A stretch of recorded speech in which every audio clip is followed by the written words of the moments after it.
With a little over 2 months to go until Avengers Endgame finally arrives, the internet has gone into, how can I word this, full, unabashed, Marvel-based hyper scrutiny. You remember, it's the exact vibe we get before every major MCU installment.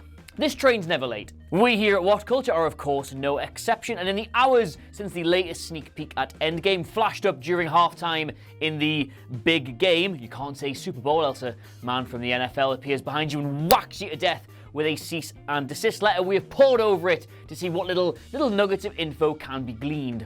Turns out, quite a lot. As well as getting our first proper look at the world as it is post-Snap, there's also some insights into the characters, how they're doing mentally and physically, as well as where they actually are in the world. There is a lot to get your teeth into. We know that the world is struggling to come to terms with the overwhelming scale of all of this loss. We know that Steve and Natasha are trying to work on a way to fix it. We know that Tony and Nebula are trying to work on a way home. And we also know that people now live at the Statue of Liberty, which is different. Anyway, these are all plot points we didn't have a mere 24 hours ago. But as far as the actual makeup of the film goes, as far as finding out what's going to happen in this film, we're still pretty much none the wiser. And I should say that's actually quite a good thing. There are many brilliant movies that completely spoil themselves for you in the marketing, and Marvel are clearly going to lengths to make sure that doesn't happen here.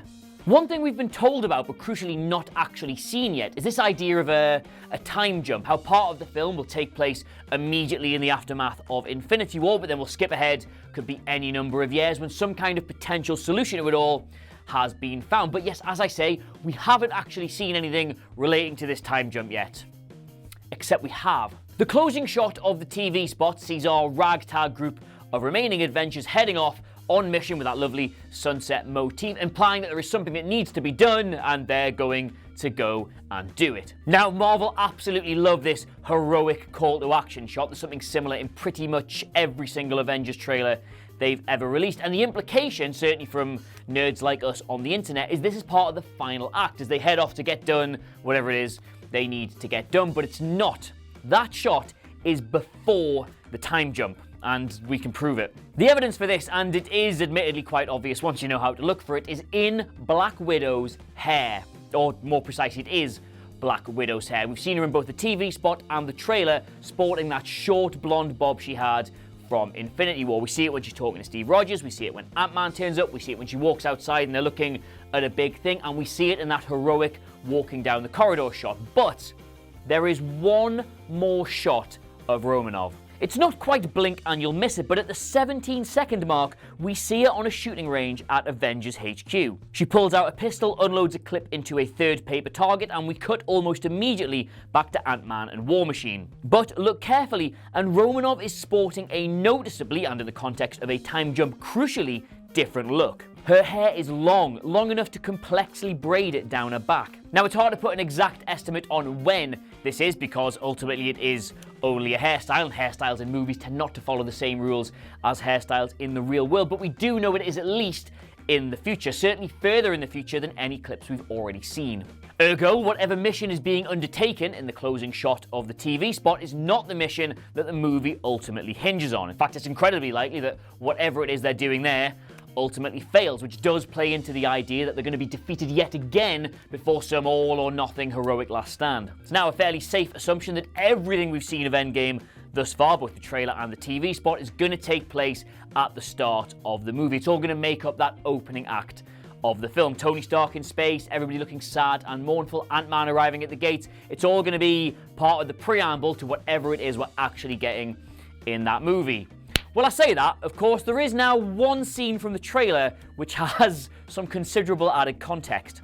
Clint Barton, everybody, a man we very briefly glimpsed in the trailer, cleaning the blood off his sword after just laying waste to a load of goons. We now have to look at that scene slightly differently, don't we? At first we were just like, oh, he's got rid of the Hawkeye mantle, now he's Ronin, but it's a bit more important than that. As well as the assorted badassery from Ronin, we also get a very quick glimpse of Natasha watching him do it all. And in that, her hair was hidden, let's say. We didn't really understand why we couldn't see it at the time. With the knowledge that in the future, she grows it back out and ties it all back, that makes sense.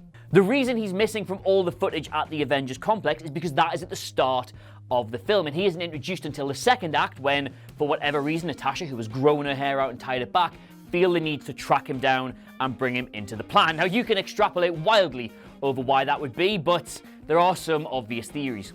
And yes, of course, we will get into all of those in another video, but the main bottom line to take from this is that Barton, clearly very badly affected by the loss of, you'd presume, his family, has ditched the Hawkeye mantle, is now living as Ronin, has been for a number of years, but is needed back into the fold for whatever big climactic fight they have on their hands. It's getting quite exciting, isn't it? And I mean, look, if nothing else, what a testament this is to the expectation level surrounding this film, that we want to pull out the complexity of the narrative, character arcs, time jumps, all from one person changing their goddamn hairstyle. But I mean, look, it's a Marvel film, isn't it? We've been here before, we'll be here again. We've got another full-length trailer still to come out, we think, before April, so expect similar conclusions to be getting drawn then. Now, I should say, though, before I finish, that this does come with this slight caveat that this is a Marvel movie, and they have in the past thrown us red herrings in trailers and commercials just to get us off the scent of certain things. You will recall in the last Infinity War trailer we saw Hulk heroically running towards the camera just so people would stop asking where the hell Hulk was in all of these trailers. So there's every chance that what we've seen so far and the conclusions we've thus drawn from them are all part of the plan. So yeah, pinch of salt. So yes, there you have it. That is the one thing we think everybody missed from that TV spot they did the other night. Let us know what you made of it all in the comments below, and of course don't forget to like, share and subscribe. In the meantime though, thank you very much for watching. I have of course been Adam Cleary, and I will see you soon. That's What Culture Forever, by the way. Might take off, don't know. Bye!